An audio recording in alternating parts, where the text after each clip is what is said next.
August 24 Karthigai Deepam serial வரக்கூடிய எபிசோட்ல என்ன நடக்க போகுது அப்படின்னு பார்க்கலாம். உங்களுக்கு இந்த வீடியோ பிடிச்சிருந்து அப்படின்னா மறக்காம இந்த சேனலை சப்ஸ்கிரைப் பண்ணிக்கோங்க. தீபா இருக்கிற இடத்துக்கு போலீஸ் வந்தாடுறாங்க. போலீஸை பார்த்த உடனே ரவுடி பசங்க எல்லாருமே ஆளாளுக்கு ஓடி போய் ஒளிஞ்சுக்கிறாங்க. தீபாவை பார்த்த உடனே போலீஸுக்கு அதிர்ச்சியா இருக்குது.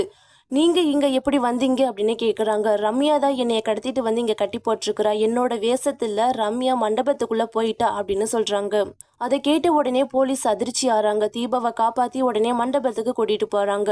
மண்டபத்துக்கு வந்த தீபா எந்த ஒரு பிரச்சனையுமே பண்ணாம கல்யாண பொண்ணா ரெடி ஆகி வர்றாங்க.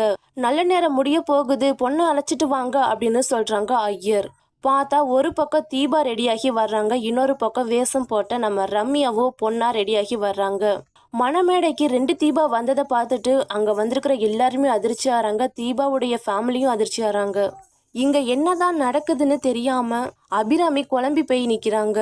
இது என்ன புது பிரச்சனையா இருக்குது, இதுல நம்ம தீபா யாருன்னு தெரியலையே அப்படின்னு நினைக்கிறாங்க மீனாட்சி.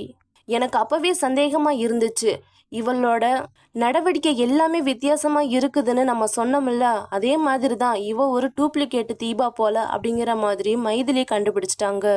அதே இடத்துக்கு போலீஸ் வர்றாங்க. தீபாவை கடத்திட்டு போய் ஒரு குடோன்ல அடைச்சு வச்சிருந்தாங்க. நான் தான் காப்பாத்தி கூட்டிட்டு வந்தேன். இவங்க தான் ஒரிஜினல் தீபா, இவங்க ரம்யா.